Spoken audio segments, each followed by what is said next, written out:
practical transformer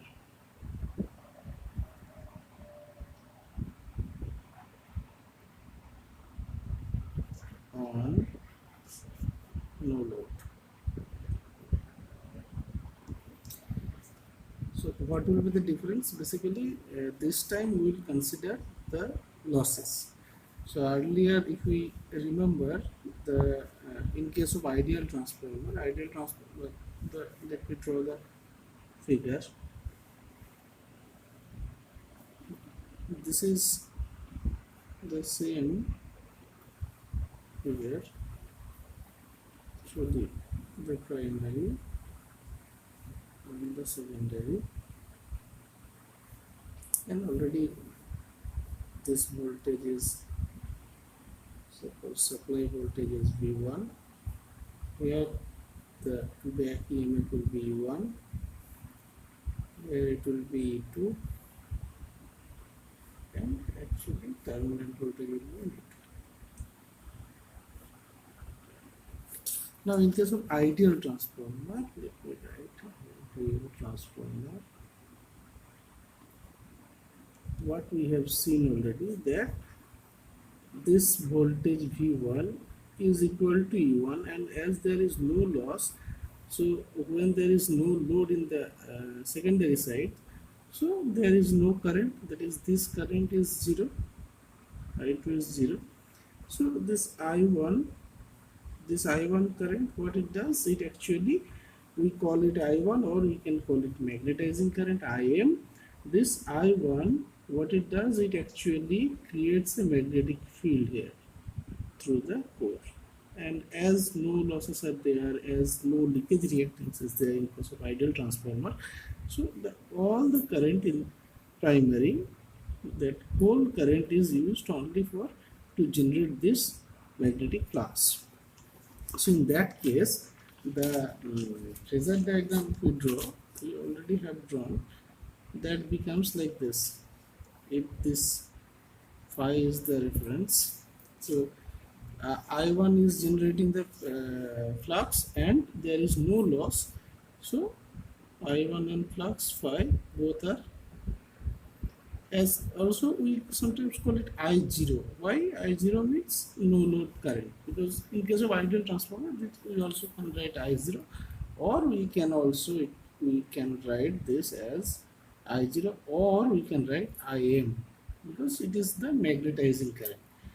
And this current, as this is purely inductive, in case of ideal transformer, the primary coil is purely inductive, as we are not considering the resistance. So the voltage will be V1, this voltage will be 90-degree leading the current, so current will lag.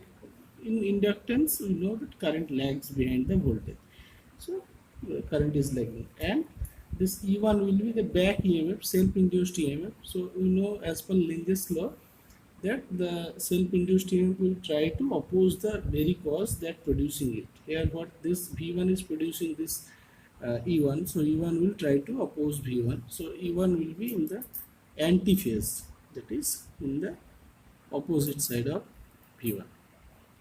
And now this flux phi going to the other side of the coil, and there E2 will be generated due to mutual induction. So E2 will be in this side. E2 may be here, E2 may be here.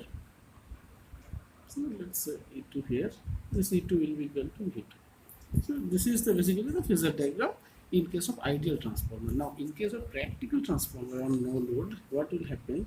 In case of a practical transformer, this, suppose we call it this current as I0, as what we have told, but this time we are considering that there are losses. What are the losses? If secondary is open circuited, there is I2 is 0, so this current, primary current, this will be very small current. This current, what is this current has to do? This current I0 has to supply,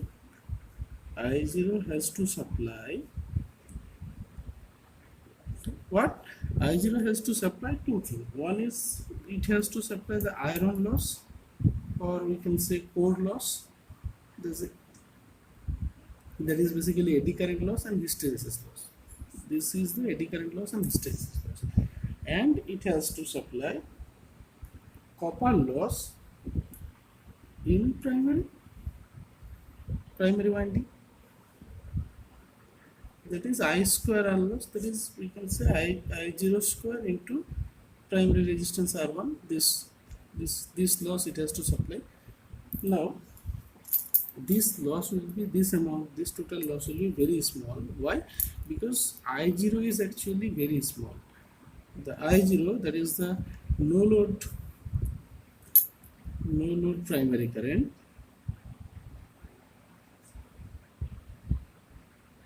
is almost 2 to 5% of full load current, full load primary current. So this copper loss is very small with respect to other iron losses, that is eddy current loss and hysteresis loss. So in this case, all the whatever losses will occur due to this rated voltage, this V1 is the rated voltage in the primary side. So what happened that this I0 will be very small current, and this will supply basically mainly the iron losses or coal losses, and this loss is constant for the transformer throughout the core, happening throughout the core. So effectively the whole losses, the whole supply, that is V1 into whatever this total input power will goes to supply the iron losses. Now if we draw the phasor diagram, now in this case how the phasor diagram will look like, this is basically the direction phi, but this time I0 has to supply two parts. One is it is actually magnetizing the core. So suppose that part is Im, and it also has some component of current. Suppose let's say IW, that is a working component or active component, that is supplying this iron loss, hysteresis and eddy current loss, and some amount of coal loss, very small, but that coal loss. Suppose that current, this is the active part of the current, so this current will be in the direction of phasor, will be in the direction of V. So now this I0 is basically the vector sum of these two phasor. So if we join these two phasor, then this is the basically I0. So this angle is phi, or we can say phi 0. So now we see that earlier case the angle is 90 degree because there is no losses. So current is lagging behind perfectly 90 degree. But when there are losses in a practical transformer, actually no load current does not lag behind 90 degree. It lags behind some angle phi 0, where phi 0 is less than 90 degree. So this is basically the angle between this I0 and the voltage, input voltage and input current. So input power will be, now in this case what will be the input power? So no load input power will be, so no load active power or input power, whatever we say, input power will be V into IW, that is V into IW V into I0 into cos phi 0.